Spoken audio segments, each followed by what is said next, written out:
বাংলাদেশের বয়স 53 বছর পেরিয়েছে। এই দীর্ঘ 53 বছরে যে সকল রোগের চিকিৎসায় বাংলাদেশ স্বয়ংসম্পূর্ণ হয়েছে তার মধ্যে অন্যতম বাংলাদেশের হৃদরোগের চিকিৎসা। অন্যান্য চিকিৎসা এগিয়ে গেলেও মানে হৃদরোগের ক্ষেত্রে আমরা গর্ব করে বলতে পারি যে বাংলাদেশের কোনো রোগীর অন্তত দেশের বাইরে যাওয়ার প্রয়োজন নেই। হৃদরোগের এই দীর্ঘ পথ চলায় এই চিকিৎসায় যারা অবদান রেখেছেন বা এখনও রেখে যাচ্ছেন তাদের নিয়ে আজকে আমাদের আলোচনা।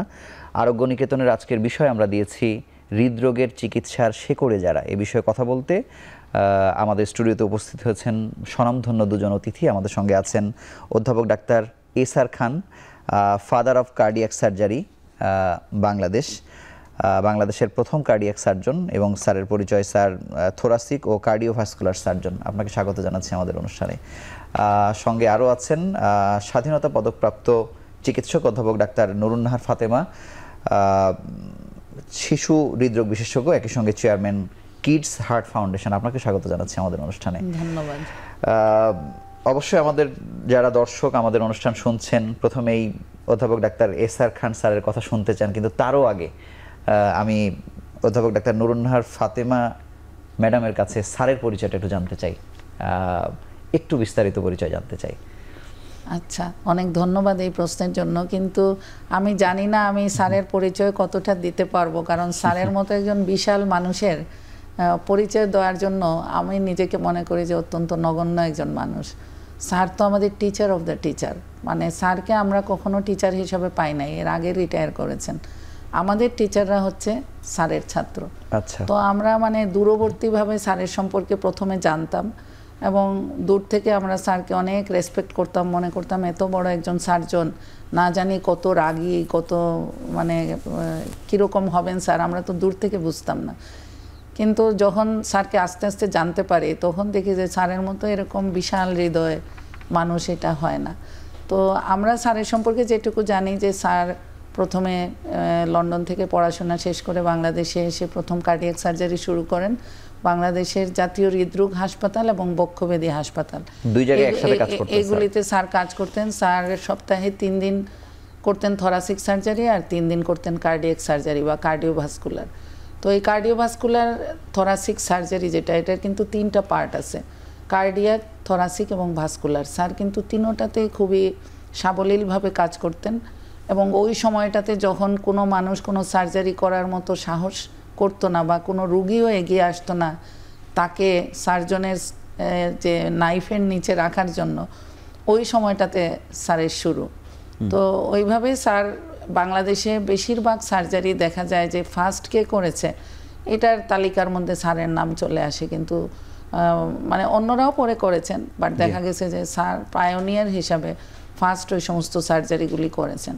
আমি যখন এসে কাজ শুরু করি বাংলাদেশে তো পেডিয়াট্রিক কার্ডিয়াক সার্জন কেউ ছিল না, অ্যাডাল্ট কার্ডিয়াক সার্জন 2-1টা হয়তো সোজা কেস যেমন এইচডি বা এরকম রোগী করতেন, কিন্তু আমি কখনো কোনো বুকের মধ্যে স্কার দেওয়া রোগী এরকম পাই নাই, যেটা আমি অহরহই দেখতাম যখন আমি ট্রেনিংয়ে ছিলাম সৌদি আরবে। তো আমার খুব খারাপ লাগতো যে কোথায় আসলাম, কেউ তো বুঝেও না আর আমি তো ওইরকম কোনো রোগীও দেখি না। তো হঠাৎ একদিন আমার কাছে একটা রোগী আসলো, তার দেখি পিঠের দিকে কাটা একটা দাগ। আমি যখন এক্সামিন করতেছি তো আমি বুঝতেছি যে এটা একটা অপারেশন পিঠের দিকে কেটে করে, এটা নিশ্চয়ই এই বাচ্চাটার করা হয়েছে। তখন আমি বললাম যে তোমার সার্জারিটা কে করেছে? তখনও বলল যে আমার প্রফেসর এসআর খান স্যার করেছেন। তখন স্যার এই সার্জারিটা করেছেন, এটার নাম হচ্ছে বিটি শান্ট। আমার মনটা এত আনন্দে ভরে গেল যে আল্লাহ, আমার দেশে একজন স্যার এই কাজটা করে। তো যাই হোক, স্যারকে আমি পরে খুঁজে খুঁজে বের করি এবং আমরা একসাথে পরে স্যারের সাথে আমি অনেকদিন কাজ করেছি আর কি, আমার রোগীর সুবাদে। এইভাবেই স্যারের সাথে পরিচয়। আমি আপনার কাছে আসবো বা অধ্যাপক ডাক্তার এসআর খান স্যার, আমরা ভীষণ আনন্দিত বোধ করছি আপনি আমাদের স্টুডিওতে কষ্ট করে এসেছেন। আমি এই সময়ে আমরা অন্তত শিশু হৃদরোগের ক্ষেত্রে অধ্যাপক নুরুন্নাহার ফাতেমা আপাকে খুব ভালো করে বাংলাদেশের মানুষ চেনে এবং তার সেবা নিয়ে মানুষ অনেক বেশি আনন্দিত হচ্ছে, সুস্থ জীবনে ফিরছে। অধ্যাপক ডাক্তার নুরুন্নাহার ফাতেমার সঙ্গে আপনার পরিচয় কবে হলো, মানে সেই গল্পটা একটু শুনতে চাই। ধন্যবাদ। খুব ইন্টারেস্টিং একটা ঘটনা। আমার হাতে একটা প্রেসক্রিপশন এলো, আমি প্রেসক্রিপশনটি দেখে আশেপাশের লোককে বললাম যে এই প্রেসক্রিপশনটা যার সে অনেক দূর যাবে, অনেক দূর যাবে, অনেক আগের কথা এটা। জি। তো পরবর্তীতে কী হয়েছে তো জানেনি। জি। এদেশের সম্মানে, পদকে, সব ব্যাপারেই সে তো অনেক প্রথিতযশা এবং অনেক কাজকর্ম করতে পেরেছে। তো এই হিসাবেই আমি প্রথম ছিলাম। পরে খুঁজে খুঁজে দেখলাম যে সে কে। তারপর ওর হাসপাতালে গেলাম, হাসপাতালে গিয়ে খোঁজ করলাম, দেখলাম তার কার্যক্রম। তো এইভাবে আস্তে আস্তে সম্পর্ক গড়ে এখন উঠলো। তো আপনারা অনেক সময় দেখি মানে যুগপতভাবে কিছু অনেক সামাজিক কাজ করছেন, সেই কোন কাজগুলো আপনারা একসাথে এখন করছেন? একসাথে তো অনেক কাজই করছি। তো এর মধ্যে বোধহয় সবচেয়ে বেশি ঘনিষ্ঠভাবে যেটা কাজ করি ওর সাথে, সেটা হচ্ছে Bangladesh child heart foundation. Bangladesh child heart foundation, এটা প্রতিষ্ঠা করেছিলেন এমআর খান, প্রফেসর এমআর খান সাতক্ষীরার শিশু বিশেষজ্ঞ। উনি প্রতিষ্ঠা করেছিলেন। উনি ইন্তেকাল করলে তারপরে ওরা আমাকে জবরদস্তি প্রেসিডেন্ট করলো। সেই সুবাদে brigadier general Nurunnahar Fatema, professor Nurunnahar ফাতেমার সাথে আমার পরিচয়। তো তখন এই বাংলাদেশ চাইল্ড হার্ট ফাউন্ডেশনের কার্যক্রম আমি দেখলাম। একে তো অনেক জটিল হৃদরোগের চিকিৎসা করছিল, ইন্টারভেনশন মানে বুক না কেটে অপারেশন না করে। আর পরবর্তীতে অনেক কঠিন অপারেশন করার চেষ্টা হচ্ছিল। এর মধ্যে ওই সৌদি আরব থেকে এবং ব্রিটেন থেকে 2টা চ্যারিটি ফাউন্ডেশন এসে তাদেরকে সাহায্য করতো। জি। তো এই সুবাদে আস্তে আস্তে জড়িয়ে পড়লাম। স্যার, আমি এখন একটু আপনার কাছে জানতে চাই যে আপনি যে একাধারে 3টি বিভাগে পারদর্শী একজন মানুষ, সেই সময় আপনি সার্জারি করেছেন, মানে এর পেছনে আপনার এই যে নিজের প্রশিক্ষণ বা নিজের যে দেশের বাইরে গিয়ে পড়তে যাওয়া, সেই সময়ের গল্প একটু শুনতে চাই। কখন আপনার মনে হলো যে আপনার এই ডিগ্রিগুলো নেওয়া উচিত বা আরও বেশি জানা উচিত? কি কি করলেন স্যার আপনার জীবনে? বলা উচিত না, কিন্তু যেহেতু না, জিজ্ঞাসা স্যার, করছেন অবশ্যই। বলতেই হবে। জি, স্যার। আমার বাবা লয়ার ছিলেন, ম্যাজিস্ট্রেট ছিলেন। দাদা খুব নাম করা লয়ার ছিলেন কুষ্টিয়াতে। আমাদের আমাদেরই, আর আমাদের কুষ্টিয়া আবার লয়ের খুব একটা ট্র্যাডিশনও আছে। রাধা বিনোদ পাল বলে একজন খুব নাম করা লয়ার, পরবর্তীতে রুহুল আমিন সুপ্রিম কোর্টের অ্যাপিলেট ডিভিশনে কি ছিলেন, উনিও ইয়েতে।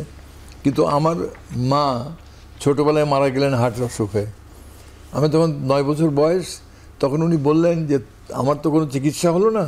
1949 সালে তখন ছিলেন বিসি রয়, ছিলেন বড় ডাক্তার কলকাতায়। উনি বললেন, মা তোমার কোনো চিকিৎসা পৃথিবীতে নাই, তুমি বাড়ি চলে যাও, তুমি যেভাবে ইচ্ছা খাও থাকো। তো মা বললেন, তুই হার্টের ডাক্তার হবি।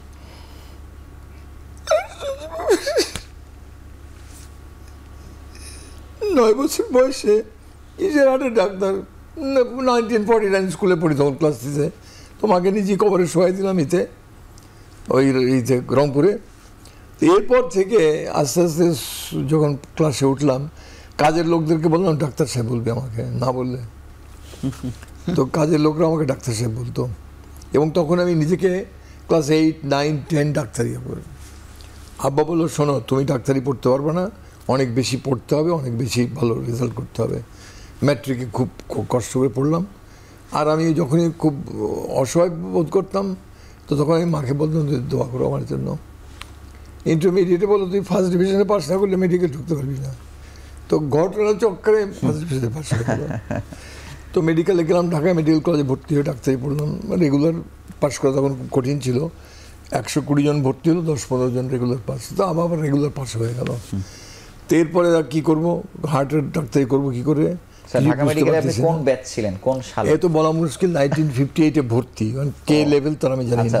1958-এ ভর্তি, 63-তে পাস। তো তারপর আমি ভাবলাম যে তাহলে তো একটা করতে হয়, কিছু একটা FRCS করতে হয়। তো তখন ইন্টারভিউ বোর্ডে করলাম। প্রফেসর আসিরুদ্দিন সাহেব খুব কঠিন প্রশ্ন করলেন, ঘটনাচক্রের প্রশ্ন সব জবাব দিয়ে ফেলা।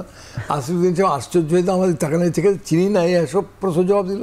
তো আমার স্কলারশিপ রেকমেন্ড করে দিলেন। তো বিলেতে গিয়ে তো FRCS করলাম এডিনবরা, লন্ডনে করে। তখন আমি থোরাসিক অ্যান্ড কার্ডিয়াক সার্জারিতে ট্রেনিং করতে শুরু করলাম। তো আমি নিজে ট্রেনিং কন্ডাক্ট করতাম। যেখানে থোরাসিক সার্জারি সেখানে থোরাসিক সার্জারি গেলাম, তারপরে কার্ডিয়াক সার্জারিতে এই করে কাজ শিখতে শুরু করলাম ওখানে।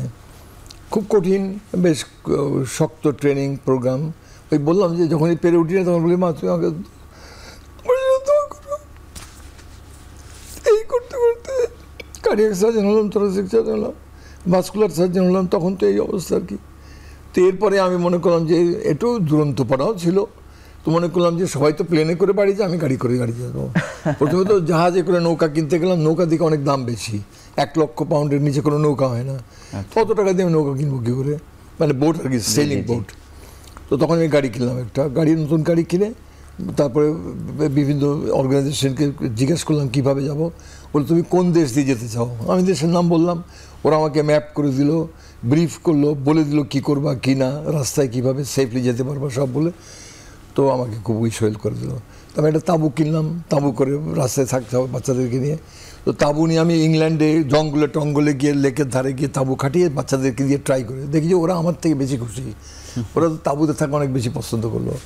তো তখন আমি রওনা দিলাম, ইউরোপে তাঁবু করলাম, মিডল ইস্টে হোটেলে থাকলাম, তারপরে ইন্ডিয়া, বাংলাদেশে পৌঁছতে বাংলাদেশে চলে আসলাম।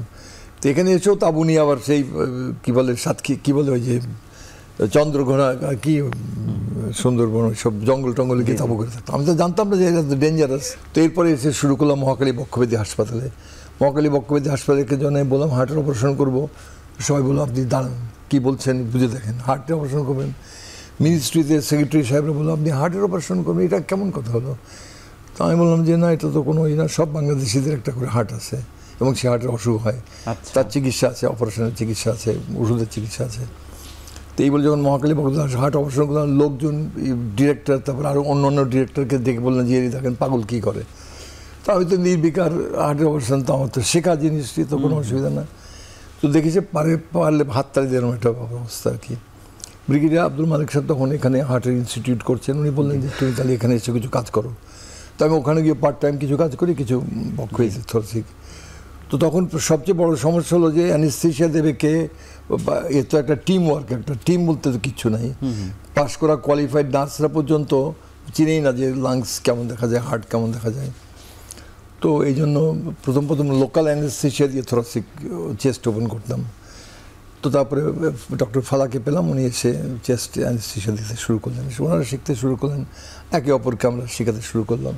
অপারেশন করতে করতে বেশ কিছু ভাস্কুলার, এখন ভাস্কুলার সার্জারি একটা আলাদা স্পেশালিটি হয়েছে, কার্ডিয়াক সার্জারি একটা আলাদা স্পেশালিটি হচ্ছে, চেস্ট সার্জারি যেটা ব্রিগেডিয়ার জেনারেল প্রফেসর নুরুন্নাহার ওর আপন ভাই করেন, চেস্ট সার্জারি একটা আলাদা স্পেশালিটি হয়ে গেছে, 3টা আলাদা স্পেশালিটি, ওই এমএস কোয়ালিফিকেশন 3টা আলাদা স্পেশালিটি দেওয়া হয়ে গেছে। এবং এমনকি কার্ডিয়াক সার্জারির মধ্যে অ্যাডাল্ট কার্ডিয়াক সার্জারি এবং শিশু কার্ডিয়াক সার্জারি আলাদা। স্যার আমি এই প্রসঙ্গে আসবো, অধ্যাপক নুরুন্নাহার ফাতেমা আপনার কাছে একটু জানতে চাই যে স্যার যেমন বলছিলেন যে প্রথম দিকেই যে একটা ধাক্কা, একটু প্রতিবন্ধকতা, বিশ্বাস করতে না পারা, সেটি আপনার জীবনেও আপনি যখন শিশুদেরকে নিয়ে কাজ করতে শুরু করলেন, শিশুদের হার্টের কাজ করতে শুরু করলেন, তখনও কি একই রকম ব্যাপার ছিল কিনা? একদম একই রকম ছিল, একদম। স্যার যেমন বড়দের জন্য এসে বলছেন যে হার্টের রোগ হয়, এটা হলে অপারেশন করা যায়, তখন সবাই ভেবেছে এটা কী জিনিস, এটা তো কোনোদিন শুনে নাই। আর আমি যখন এসে বললাম, তখন কিন্তু অলরেডি মানুষ জানে যে বড়দের হার্টের রোগ হয়, হার্টের বিভিন্ন চিকিৎসা করা যায়, কিন্তু বাচ্চাদের যে হার্টের রোগ হয় এটা বলার সঙ্গে সঙ্গে আমি খুবই একটা বিরূপ পরিস্থিতির শিকার হলাম।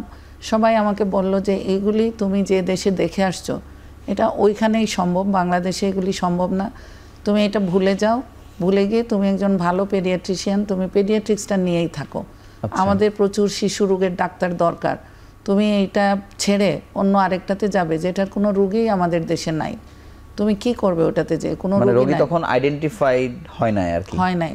রোগী তো ছিল, রোগী তো ছিল প্রচুর, কিন্তু এরা আনআইডেন্টিফাইড মারাই যাচ্ছিল। তো আমার কলিগরা যারা, যখন আমি পেডিয়াট্রিক কার্ডিওলজিতে কাজ করার জন্য উৎসাহ প্রকাশ করতাম বা রোগী দেখতাম, তখনই তারা আমার নামে যে আবার আমার যারা ঊর্ধ্বতন কর্তৃপক্ষ তাদেরকে কমপ্লেন করতো যে ও তো এখন আমাদের কাজ করে না, ওইটা গিয়ে করছে। তো তারা আবার আমাকে একটু টিপ্পনিও দিত যে হার্টের রোগ কি এখন বাচ্চাদেরও হয় নাকি, আমরা তো এতদিন শুনেছি যে এটা বড়দের হয়। তো এইভাবে অনেক বিরূপ পরিস্থিতি, আমি অনেকগুলি কাজ করে লুকায় লুকায় করলাম। আমার প্রথম কাজগুলি আমি কাউকে জানতে দেই নাই, কারণ জানতে দিলে তারা আমাকে কাজটা করতে দিত না। আমি এখানে একটু জানতে চাই যে মানে এই যে আপনার একটা প্রেসক্রিপশন দেখে স্যারের যে আপনাকে মূল্যায়ন করা বা একটা ভবিষ্যৎবাণী করে ফেলা, মানে ওই সময়ে স্যারের এই উৎসাহ আপনাকে এই পথ চলাটাকে কত সহজ করেছে? স্যার তো যখন দেখলেন যে আমার প্রেসক্রিপশনের মধ্যে এমন কিছু জিনিস হয়তো উনি নমেনক্লেচার পেয়েছেন, অনেক কিছু পেয়েছেন যেগুলা সচরাচর কেউ ইউজ করে না। আমি যেহেতু স্পেশালি আমি পেডিয়াট্রিক কার্ডিওলজিতে ট্রেন্ড, আমার ওই রকমের লেখা টিকা ছিল, ওটা দেখে স্যার ভেবেছেন যে ও তো নিশ্চয়ই এটা সম্পর্কে অনেক ট্রেনিং প্রাপ্ত, না হলে এগুলি কোথা থেকে। কিন্তু এটা স্যার প্রেসক্রিপশন দেখার কত পরে স্যারের সঙ্গে আপনার দেখা হয়েছে? প্রেসক্রিপশন দেখারও মনে হয় 5-6 মাস পরে হবে স্যারের সাথে আমার দেখা হয়েছে। মানে এটি আপনার কাজ পথ চলাকে সহজ করেছে তো অবশ্যই। হ্যাঁ, স্যার তো পরে যেটা করতেন আমার হসপিটালে চলে আসতেন। আমি যখন স্যারকে রেফার করলাম, আমার একটা পেশেন্ট ছিল, সে মারা যাচ্ছিল, একটা নবজাতক, তো ওর হচ্ছে ট্রান্সপোজিশন অফ গ্রেট আর্টারিস ছিল। তো আমি তাকে করলাম কি, সে মারাই যাচ্ছিল, ওই অবস্থায় তাকে লাইফ সেভ করার জন্য আমি নিজে একটা ইন্টারভেনশন করে একটা ছিদ্র তৈরি করে দিলাম, ওটাকে বলে বেলুন এট্রিয়াল সেপ্টোস্টমি। তো ওইটা করার পরে তো সে সেভ হয়ে গেল। এখন তার তো টাকা পয়সা নাই ওরকম যে ইন্ডিয়াতে যে বাকি যে সার্জারি, তার রক্তনালীগুলো উল্টা, একটার জায়গায় আরেকটা চলে আসছে, এখন কেটে ওইটাকে প্রতিস্থাপন করতে হবে, কিন্তু সে তো আর যেতে পারছে না। তো আমি দেশের মধ্যে তখন আমি স্যারকে বললাম যে স্যার আমার এই পেশেন্টটাকে আপনি করতে পারবেন।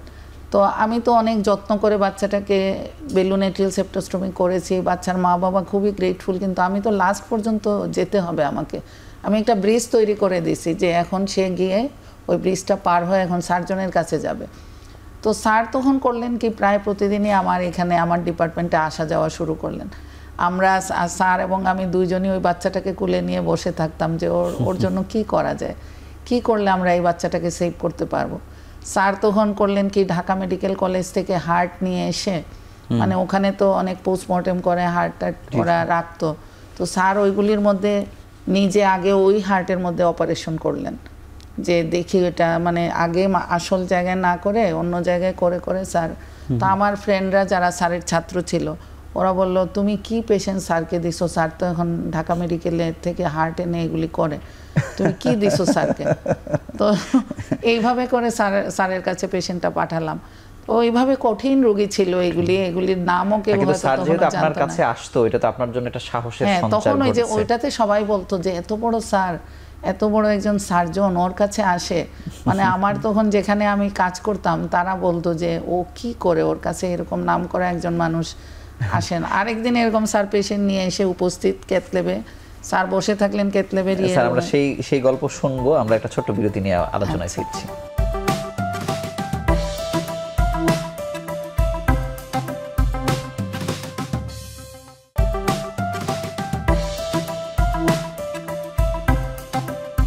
অধ্যাপক ডাক্তার এসআর খান, আপনার কাছে জানতে চাই যে চিকিৎসকের জীবনে একটা সফলতার কেন্দ্রবিন্দু থাকে, মানে অনেক বছর পর আপনি এখন 90 ছুঁই বয়সে এসে পড়েছেন, মানে আপনার সারা জীবনে চিকিৎসা করেছেন, প্রশিক্ষণ দিয়েছেন, মানে কোন জিনিসটা মনে হয় যে সব থেকে গুরুত্বপূর্ণ কাজ সেটি হয়েছে? এটা কি চিকিৎসাকে ধরবেন নাকি প্রশিক্ষণকে ধরবেন? আমি ইংল্যান্ড থেকে ফিরে এসে যখন বাংলাদেশে কাজ করতে শুরু করলাম, ছেলেদেরকে আমি একটা কথাই বলতাম, আমি এখানে অপারেশন করতে আসি নাই, আমি এখানে অপারেশন শেখাতে এসেছি। আমার যে অপারেশন করা এবং শেখা হয়ে গেছে, এখন তোমাদেরকে অপারেশন শেখানোর মধ্যে আমার কৃতকার্যতা এবং সাফল্য, এটা তোমাদেরকে অপারেশন শেখানোর মধ্যে। তো হার্টের অপারেশন শেখানোর আগে ব্যক্তিত্ব শেখাতে হবে, পার্সোনালিটি ডেভেলপ না করলে হবে না। পার্সোনালিটি মানে কি, খিদা লাগলে হবে না, ঘুম চাপলে হবে না, পরিশ্রান্ত হয়ে গেলে হবে না। তা আমার বউ বল, তুমি কি এদেরকে মেরে ফেলবো নাকি? তা আমরা না, এদেরকে মারবো না, এরাতে তো অন্য লোককে না মারতে পারে সেই কাজ করছি।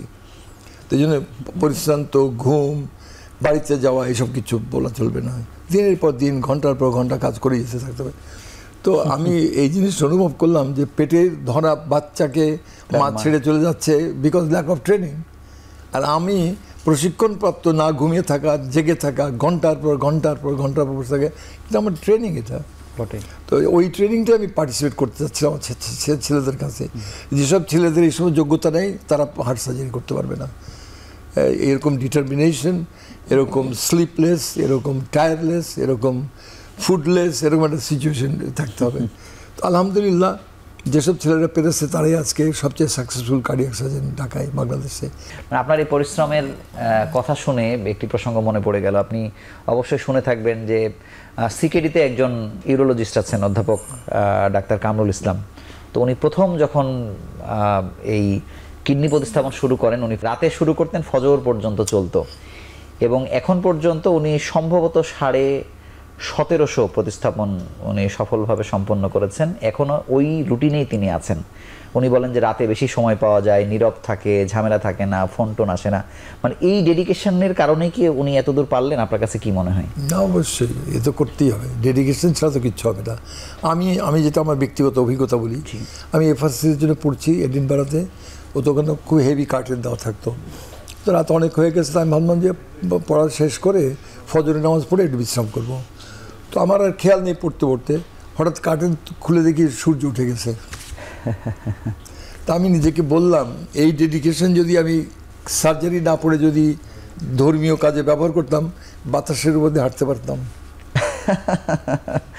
স্যার আপনার কাছে আসবো, বা অধ্যাপক নুরুন নাহার ফাতেমা, আপনি আরেকটি উদাহরণ টানতে চাচ্ছিলেন স্যারকে নিয়ে, সেটি যদি বলতেন। স্যার একদিন হলো কি, স্যারের পরিচিত একটা বাচ্চা এরকম, তো ওই বাচ্চাটারও এরকমই একটা খুবই জটিল রোগ। বাচ্চা অলরেডি প্রায় মানে অলমোস্ট 11th আওয়ারে পৌঁছে গেছে, এখন তার আর তেমন কিছু করার নাই।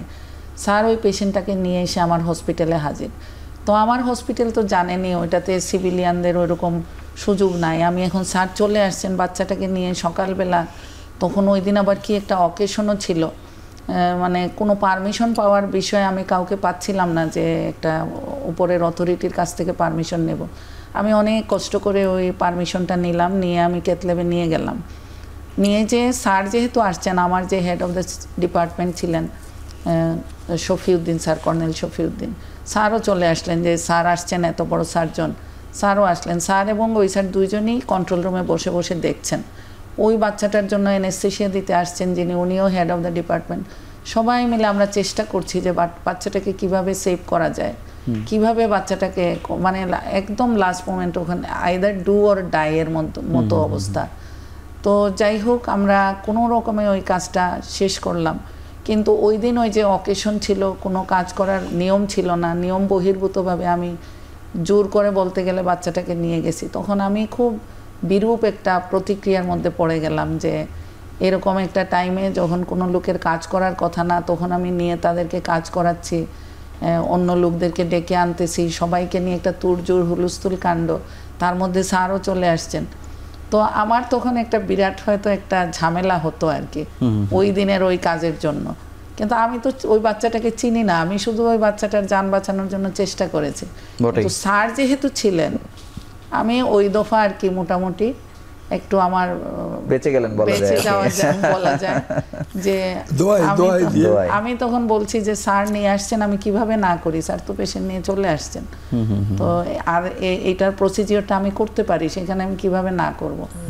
তো ওইটাই ছিল একটা ঘটনা মনে করার। আমি স্যারের কাছে আরেকটু জানতে চাই যে মানে যারা শীর্ষ সার্জন আছেন তাদেরকে তো আপনি শিখিয়েছেনই, মানে এই মানে প্রশিক্ষণ যাদেরকে দিয়েছেন এই সংখ্যা কত হবে আনুমানিক? তাও মানে আপনার এখন ঘুরে ফিরে 500 হয়ে গেছে। 500 হয়ে গেছে, কারণ আমি তো কার্ডিওলজির পরীক্ষকও ছিলাম। জি। এবং কার্ডিওলজির একটা বিরাট একটা অংশ ট্রেনিং আমাদের কাছে করতে হতো। যারা সার্জন না, তারা তো হার্ট তো মানে একটা নিয়েই তো হার্ট, তার একটা অংশ কার্ডিওলজি, একটা অংশ কার্ডিয়াক সার্জারি। তো ডিপ্লোমা এবং এমডি কার্ডিওলজির ট্রেনারও আমি ছিলাম। তো এই মিলিয়ে এখন বাংলাদেশে জেলা ভিত্তিক 64টা জেলা, সমস্ত জেলাতেই এখন স্পেশালিস্ট আছে, কার্ডিওলজিস্ট আছে। কার্ডিয়াক সার্জন সব জায়গায় নাই, কিন্তু কার্ডিওলজিস্ট আছে। আমি একটু বর্তমান প্রসঙ্গে একটু আসি, যে বাংলাদেশে আমি প্রথমেই বলছিলাম যে কার্ডিয়াক সার্জারি বলি বা হৃদরোগের চিকিৎসা সব থেকে বেশি প্রসারিত হয়েছে, যেটা আপনি বাংলাদেশে শুরু করেছেন। আপনার একেবারে প্রথম দিনের বাংলাদেশের যে কার্ডিয়াক সার্জারিটা প্রথম করলেন, সেটার ইতিহাসটা একটু শুনতে চাই আপনার। 81 সালে একটা ছেলেকে হার্টের মধ্যে একটা ছিদ্র ছিল, ওটা অপারেশন করা হলো 81 সালে এককভাবে। আমার সাথে আমার সহকর্মী মারহুম নবী আলম খান সাহেব, আরেকজন জাপানি সার্জন ছিলেন, আমরা সবাই মিলে করলাম। তো হার্টের মধ্যে তো একটা পারফিউশন মানে হার্ট লাং মেশিন লাগে। হার্ট লাং মেশিনের সাহায্যে হার্টটাকে বন্ধ করে ফেলে, কিন্তু সার্কুলেশন শরীরের সব জায়গায় চলে, হার্ট ছাড়া। তখন হার্টটা বন্ধ করে তখন হার্ট তার ভিতরে যে ছিদ্র আছে, জাতীয় হৃদরোগের কথা বলছেন। হ্যাঁ হ্যাঁ, তখন তো শুধু একমাত্র জাতীয়। তখন স্যার ছিলেন পরিচালক, ব্রিগেডিয়ার সাহেব মালিক স্যার, ব্রিগেডিয়ার পরিচালক ছিলেন। হ্যাঁ, আর আমার সহকর্মী নবী আলম খান সাহেব এবং আমি মিলে এই অপারেশনটা করলাম। এটি প্রথম 81 সালে। আচ্ছা, 81 সালে পরে 1955 সালে প্রথম হার্ট সার্জারি হয় মিনিয়াপলিসে। তো সেই হিসাবে তারপরে 81 সালে আমরা করলাম। আচ্ছা, মানে সেই দিন ওই রোগীটা চুজ করা বা প্রস্তুতি নেওয়া, ওই সময়ের অন্যান্য যারা ছিল তাদের মন্তব্য সবকিছু মিলে আরেকটু বিস্তারিত জানতে চাই। ব্রিগেডিয়ার সাহেব, আমি, নবী আলম খান সাহেব, আমাদের এরকম একটা ডমিনেন্ট একটা সিচুয়েশন, কেউ কিচ্ছু বলার কেউ ছিল না। ফাতেমা একা পড়ে গেছে, মেয়ে লোক মানুষ, যে যা ইচ্ছা তাই বলছে, আমাদের কিরকম বলার কেউ ছিল না। আর ব্রিগেডিয়ার সাহেব খুবই আশা করেছিলেন, উনি প্রথম হার্ট সার্জারিতে নেতৃত্ব দেন পাকিস্তানে, তারপরে উনি আবার এসে বাংলাদেশে এসে নেতৃত্ব দেন কার্ডিওলজি ও কার্ডিয়াক সার্জারিতে। সেই হিসেবে কেউ কারো কিছু বলার ছিল না। আমরা রুগী পছন্দ করে নিলাম, তারপরে রুগীর সমস্ত কিছু দেখলাম, করলাম। আগে থেকে আমার তো লন্ডনে করা ছিল, ইংল্যান্ডে, সেই হিসাবে সব চেকলিস্ট, অনেক বিশাল একটা চেকলিস্ট করতে হয়, এ সমস্ত করে আর অপারেটরটা খুব সিম্পল, কিন্তু তখনকার জন্য আমাদের জন্য এটা বিরাট ব্যাপার। কিন্তু এইটা প্রথম যে হলো, এটা কতটা আলোচনায় আসলো বাংলাদেশে প্রথম কার্ডিয়াক সার্জারি? বাবা, সেই ফজল লোহানী সাহেব তো তার কি টেলিভিশন, এরকম আজ থেকে 43 বছর আগে আমাকে দুর্ভাগ্যবশত তো আবার টেলিভিশন আসতে হয়েছিল। তারপরে ফজল লোহানী প্রধান নাম। স্যার, তারপরে কি আপনি আজকে আসলেন না? মাঝে অনেক না চেনেই না কেউ। এটা আমরা আমাকে প্রায় সময় জিজ্ঞাসা করে, আপনি কে? আমি বললাম যে আমি সিরাজুর রহমান খান। বলে, ও আচ্ছা, কি করেন? এই কবিরাজি করি। পাশ করেছেন তো নাকি? বলে, হ্যাঁ, পাশ করা কবিরাজি। এই পর্যন্তই কথা শেষ। যেই আমাকে জিজ্ঞেস করে নাম কি, তার মানে সে আমাকে চেনে না, তার বেশিরভাগ লোকই চেনে না। আর তাছাড়া চেহারা সুরতের সাথে কাজের পার্থক্য বিরাট। অনেকে দেখে মনে করে কোনো মসজিদের ইমাম টিমাম হবে। আমরা নিঃসন্দেহেই এই নতুন সময়ের টিভি হলেও এখন টিভি আমরা খুব গর্ববোধ করছি আপনাকে এত বছর পর টেলিভিশনে পেয়ে। অধ্যাপক নুরুন নাহার ফাতেমা, আপনার কাছে জানতে চাই যে আপনাকে আমি একটি অনুষ্ঠানে প্রশ্ন করেছিলাম অনেক আগে যে স্বাধীনতা পদক পাওয়া বেশি সহজ নাকি রাষ্ট্রের হয়ে মানে নিজেকে মেলে ধরা কাজ করা বেশি সহজ? আপনি বলেছিলেন যে পদক পাওয়াটা কম্পারেটিভলি অনেক বেশি সহজ, কিন্তু রাষ্ট্রের হয়ে যখন কাজ করতে যান তখন অনেক ধরনের বাধার সৃষ্টি হয়। এটি আমাদের বাংলাদেশের কালচার এমনই।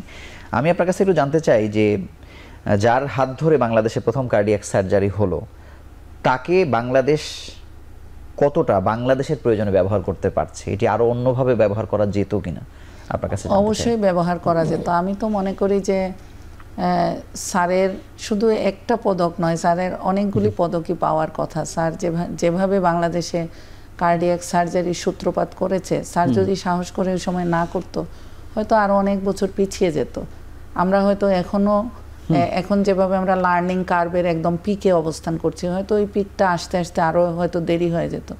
সুতরাং স্যারের যে মূল্যায়ন, আমি মনে করি যে স্যারের মূল্যায়নটা আমাদের রাষ্ট্র ঠিক মতো এখনও করতে পারে নাই, এবং স্যারকে ওইভাবে কাজেও লাগানো যায় নাই। স্যারের যেরকম ট্রেনিং দেওয়ার, মানুষের মধ্যে, তার ছাত্রদের মধ্যে ট্রেনিং দেওয়ার একটা ইচ্ছা বা প্রবণতা, এইটার জন্য দরকার একটা ট্রেনিং ইনস্টিটিউটের। যদি এরকম হতো যে একটা সার্জনদের জন্য আলাদা একটা ট্রেনিং ইনস্টিটিউট হতো, সেখানে স্যার যদি প্রফেসর হিসাবে থাকতেন, হ্যাঁ, এমেরিটাস প্রফেসর হিসাবে স্যার থাকতেন, সেখানে স্যার এখনও কিন্তু স্যারের যে, যদিও স্যার 85 ইয়ার্স ওল্ড, বাট এখনও স্যারের মধ্যে কিন্তু একটা ইয়াং মানুষের মতোই কর্মস্পৃহা আছে। স্যার এখনো ট্রেনিং দিতে পারেন। আমরা তো ব্রিগেডিয়ার মালিক স্যারকে দেখেছি, উনি 94 বছর বয়সে কি অ্যাক্টিভলি দৌড়ছেন, কাজ করছেন, প্রোগ্রাম কন্ডাক্ট করছেন। একই রকম, বরং আমি মনে করি যে স্যার আর একটু বেশি স্ট্রং, একটু মানে স্ট্রেংথের দিক থেকে স্যারের স্ট্রেংথ আরও বেশি। তো স্যার যেটা চায় যে স্যার একটা মোবাইল হার্ট ক্যাম্প করতে চায়, এইটাই তার স্বপ্ন, যে একটা বড় একটা অ্যাম্বুলেন্স টাইপের গাড়ি থাকবে, সেটার ভিতরে বিভিন্ন ইকুইপমেন্টস নিয়ে। আমি সেই গল্পটা স্যারের মুখ থেকে শুনতে চাই। আমরা ফিরছি কিছুক্ষণের মধ্যে একটি বিরতির পরে।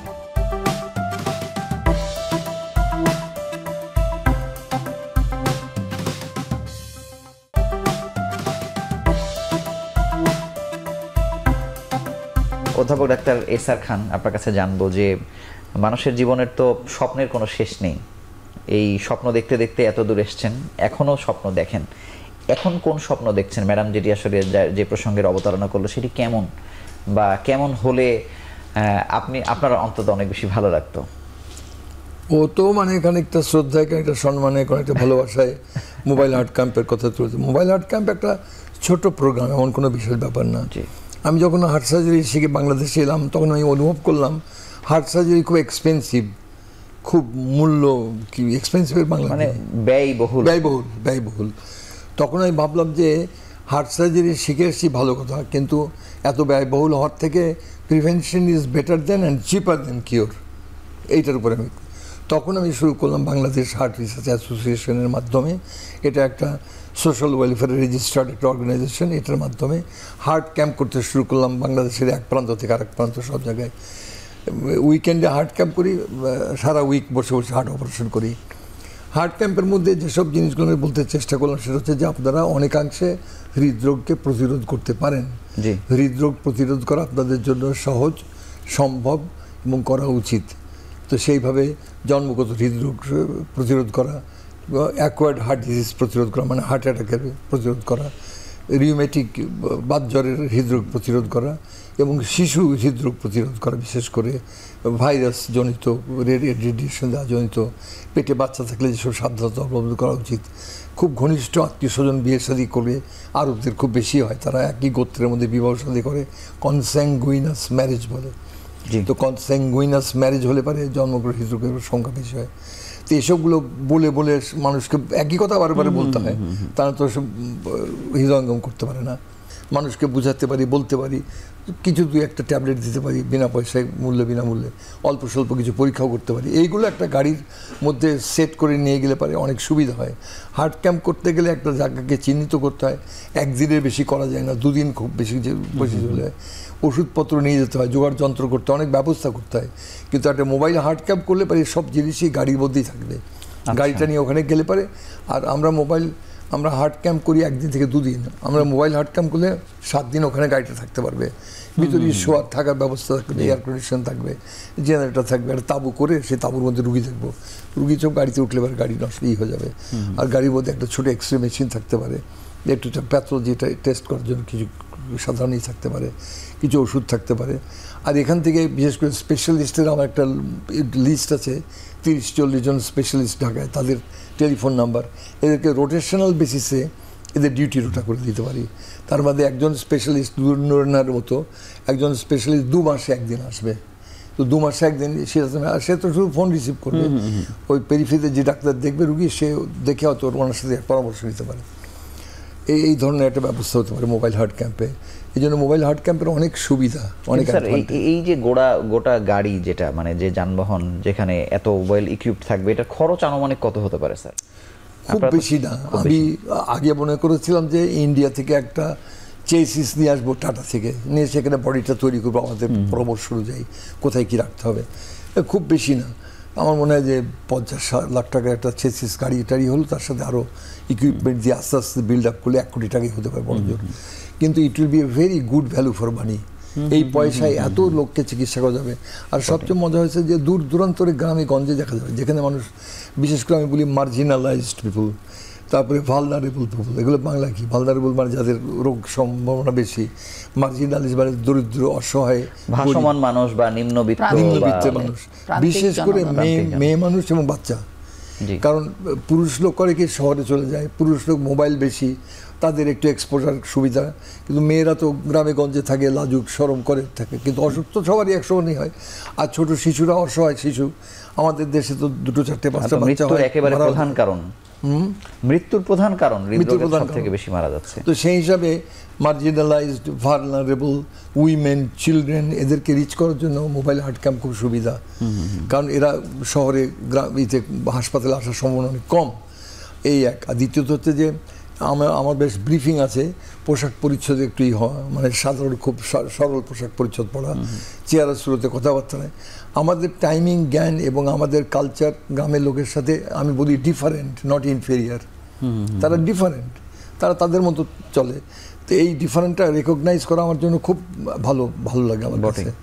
কিন্তু একটা গ্রামে আছে, মোবাইল ফোন আছে, কালার টেলিভিশন আছে, খবরের কাগজ আছে, টিস্যু পেপার আছে। আমি তো বিলাতে টিস্যু পেপার ভাবতেই পারতাম না। টিস্যু রোল আছে, কোকা কোলা আছে, হার্টের কিছুই জানে না। স্যার, আপনার প্রসঙ্গ থেকে আমি একটু ম্যাডামের কাছে জানতে চাই। আপনি দেখবেন যে বাংলাদেশে এখন আমরা জাতীয় হৃদরোগ হাসপাতালের কথাই বলি, যেখানে স্যার প্রথম কার্ডিয়াক সার্জারি করেছেন। সেখানে চিন্তা করা হচ্ছে যে আমরা কিভাবে একটা রোবোটিক সার্জারি করতে পারি। কিন্তু সরকার তো সবসময় টাকা খরচ করে থাকে কত বেশি সংখ্যক মানুষকে তিনি ট্রিটমেন্ট মানে সরকার দিতে পারবে। তো এই যে একটা অভিনব একটি আইডিয়া, যেমন আমরা কিন্তু এখন দেখছি যে ব্লাড কালেকশনের ক্ষেত্রে একটি গাড়ি চলে যাচ্ছে একটি ইনস্টিটিউটে, একটি বিশ্ববিদ্যালয়, ওখানে দাঁড়িয়ে একদম সকাল 9টা থেকে বিকেল 5টা পর্যন্ত তারা ব্লাড কালেকশন করছে। এরকম অনেক কিছুই ইজি হয়ে গেছে। তো আমাদের থেকে ওই যে একজন দুইজনের যিনি হয়তো টাকা বিয়ার করতে পারবে বা রাষ্ট্রের অনেক টাকা খরচ হবে, তার থেকে বরং এই মডেলে যাওয়াটা আমাদের জন্য বেশি জরুরি কিনা, বা এটিকে আমরা রাষ্ট্রের সঙ্গে বা সরকারের সঙ্গে কখনো আলোচনায় বসেছি কিনা? হ্যাঁ, আপনি ঠিকই বলেছেন। আসলে ব্যক্তিগত লেভেলে তো এই কাজগুলি করে, হয়তো স্যার একটা গাড়ি অ্যারেঞ্জ করলেন, জি, এই একটা গাড়ি হয়তো নানা উপজেলায় রোস্টার করে করে এক এক সময় গেল। বাট এটা যদি গভর্নমেন্ট একটা প্রজেক্ট হিসাবে নেয়, বটেই, হ্যাঁ, গভর্নমেন্টের তো অনেক টাকা আছে, তারা তাদের এটা সমাজ কল্যাণ মন্ত্রণালয় থেকে এটা একটা প্রজেক্ট হিসাবে নিতে পারে, যে একটা মোবাইল হার্ট ক্যাম্প, অথবা স্বাস্থ্য মন্ত্রণালয় থেকে এটা নিতে পারে, যে তারা বিভিন্ন জায়গায় বিভিন্ন গ্রামে গ্রামে এই তাদের সরকারি ডাক্তারদেরকে দিয়ে রোস্টার করবে। সরকারি যারা আছেন চাকরিতে তাদেরকে দিয়ে রোস্টার করাটা সহজ, কারণ তারা তো চাকরি করেন।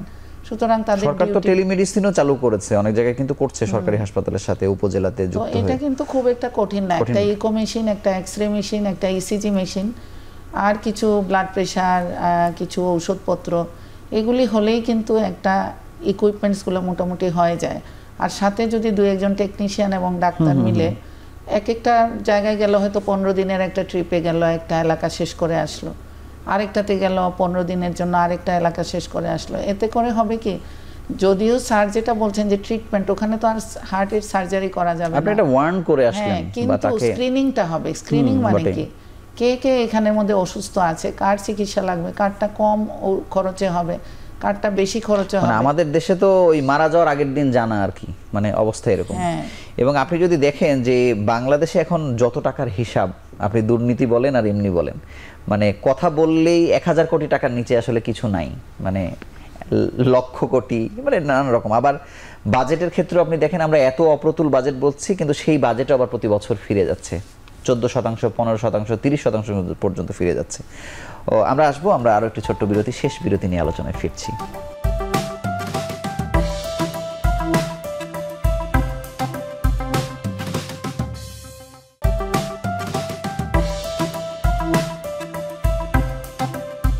অধ্যাপক এসআর খান, আপনার কাছে জানবো যে এই 53 বছরের বাংলাদেশে এসে যখন আপনারা শুরু করেছিলেন হৃদরোগ, অবশ্যই আপনার সঙ্গে আলাপচারিতায় আপনি সন্তোষ প্রকাশ করেছেন।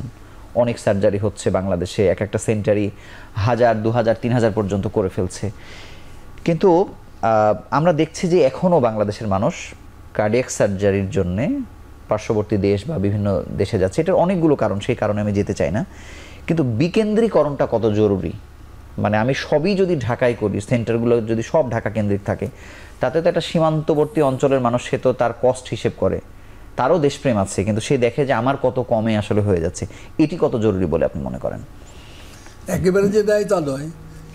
জিয়া হার্ট ফাউন্ডেশন বলে একটা হার্ট হাসপাতাল আছে দিনাজপুরে, সেখানে তারা আমি গিয়ে দেখে এসেছি, সুন্দর কার্যক্রম করছে, তাদের প্রোগ্রাম খুবই ভালো। এই জন্য বিকেন্দ্রীকরণটা কোনো অস্বাভাবিক বা অসম্ভব বা অসুবিধা বলে মনে হয় না। আমাদের এখন অনেক ট্রেন্ড ম্যান পাওয়ার আছে, আমাদের কার্ডিওলজিতে সারা দেশে ছড়িয়ে রয়েছে, তো এগুলো করা সম্ভব। একটু ব্যয়বহুল, কিন্তু সরকারের কাছে এই ব্যয় কিছুই না। একটা ক্যাথ ল্যাব যদি লুক আফটার করা যায়, ক্যাথ ল্যাব দেশের যত টাকা দেশে থেকে যায় সেই অনুযায়ী তো এটা কিছুই না, বরং রিটার্ন। তো একটা ক্যাথ ল্যাব করলে পরে কার্ডিওলজিস্টের কাজে লেগে গেলেন, পিডিয়াট্রিক কার্ডিওলজিস্টের কাজে লেগে গেলেন, আর আমরা সেখান থেকে একটা ক্যাথ ল্যাব দিয়ে তো স্ট্রোকেরও কাজ হয়ে যাবে সেখানে। সব কিছুতেই লাগবে ক্যাথ ল্যাবের, তো এখন তো সব কম্পিউটারাইজড, তো সব কিছুতেই লাগবে। তো সেখানে পেয়ে গেলাম। তারপরে আমি কার্ডিয়াক সার্জারিতে আজকাল হয়েছে কি, অনেক অপারেশন হার্টে করা হচ্ছে বাইপাস ছাড়া, মানে এই হার্ট মেশিন ছাড়া অনেক অপারেশন, বিশেষ করে বাইপাস এখন মনে হয় 70% বা বাইপাস দিয়ে করে না, মেশিন দিয়ে করে না, এমনি করে। তো টেকনিক, একটা প্রশিক্ষণ টেকনিক একটা ডেভেলপ করেছে। শুধু হার্টের ভিতরে যেতে গেলে পরে হার্ট মেশিন লাগবে। হার্ট মেশিন ব্যয়বহুল। আবার যেটা বলছিল আর কি, 70-80 হাজার, 80 লাখ বা 1 কোটি একটা মেশিনের দাম। একটা মেশিন এমন 20-30 বছরের কাজ করবে, কোনো সমস্যাই নেই। ওপেন হার্ট সার্জারি বাংলাদেশে হচ্ছে, এবং এটা ক্রমান্বয়ে বাড়তেই থাকবে শুধু। আর দক্ষতা বেড়ে যাচ্ছে। বটেই। আমরা 7 ঘন্টা 8 ঘন্টা একটা ওপেন হার্ট সার্জারি করতাম, এখন 2 ঘন্টার বেশি প্রস্তুতি আসে না। 2 ঘন্টায় স্কিন টু স্কিন করি আমরা, স্কিন কেটে স্কিন সেলাই করা পর্যন্ত 2 ঘন্টা লাগে। জি। তো এখন অনেক কম সময় করছে। একজন সার্জন, আগে কি করতাম সে তো পরে বলবো, একজন সার্জন 8টা পর্যন্ত কেস করে, 9টা পর্যন্ত কেস করে। কালকে আটটা তো গড়ে করছে, না গড়ে করছে। করে না, একটু বেশি না মানে যেমন আমরা অধ্যাপক জাহাঙ্গীর কবিরের কথা শুনলাম, উনি বললেন যে উনি 8টা করছেন, আমার ছেলে অনেকেই করছেন আর কি স্যার, 8টা করছেন। তো এই একটা অস্বাভাবিক সংখ্যা, এরকম সংখ্যা পৃথিবীতে কেউ কল্পনা করতে পারে না।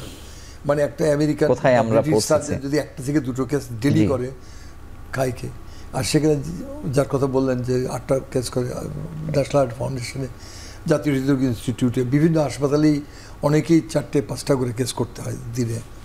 এটা বিশাল ব্যাপার। তো সেই হিসাবে পেরিফেরিতে এখন আমি মনে করি ডিভিশনাল হেডকোয়ার্টারে একটা অবশ্যই কার্ডিয়াক সার্জন যেতে পারে, থাকতে পারে। এটা একটা প্রশিক্ষণপ্রাপ্ত দৃঢ় মনোবৃত্তির ছেলেকে হতে হবে। সে যদি গিয়ে দাঁড়ায় ওখানে, সব বাকি সব হয়ে যাবে। স্যার আপনাকে ধন্যবাদ। আমি শেষ প্রশ্ন অধ্যাপক নুরুন নাহার ফাতেমা আপনার কাছে শুধু জানতে চাই যে স্যারকে নিয়ে আসলে আর কি করা যেতে পারে, বা স্যারকে নিয়ে আসলে রাষ্ট্রই কি করতে পারে? আমাদের হাতে তো কিছু নাই করার মতো। আপনার কাছে একটু। হ্যাঁ, ধন্যবাদ এই প্রশ্নের জন্য। প্রথম বিষয় হচ্ছে স্যারকে একটু স্বীকৃতিটা দিলে ভালো হয়, যে স্যারের যে কাজের অবদান, এই অবদানটা স্যারের একটু আমাদের সবার স্বীকার করেন। বাংলাদেশের মানুষেরও ম্যাথস লেভেলে জানার প্রয়োজন আছে। হ্যাঁ, প্রথমটা হলো স্যার যে এত কষ্ট করেছেন, একটা সাবজেক্ট দাঁড় করিয়েছেন, এত ছাত্র তৈরি করেছেন। স্যারের তৈরি করা ছাত্ররাই এখন কিন্তু সব জায়গায় যে 8টা 10টা সার্জারি করছে, এরা কিন্তু স্যারেরই ছাত্র। তো সেই হিসাবে স্যার কিন্তু ইনডাইরেক্টলি আমাদের এই লেভেলে এবং এই সাবজেক্টে স্যার কিন্তু সবসময় বিদ্যমান ইনডাইরেক্টলি। তো এইটা স্বীকার করে আমরা যদি স্যারকে একটু সম্মানিত করতে পারি, স্বাধীনতা পদক বা 21শে পদক, জাতীয় পদক স্যারকে দেওয়া, আমি মনে করি এটা খুবই দরকার।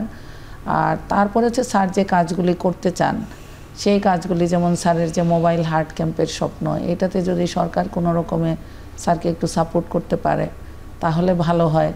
সরকারই করলো, স্যারের আইডিয়াটা নিল এবং স্যার পিছনে সহযোগী হিসাবে থাকলেন।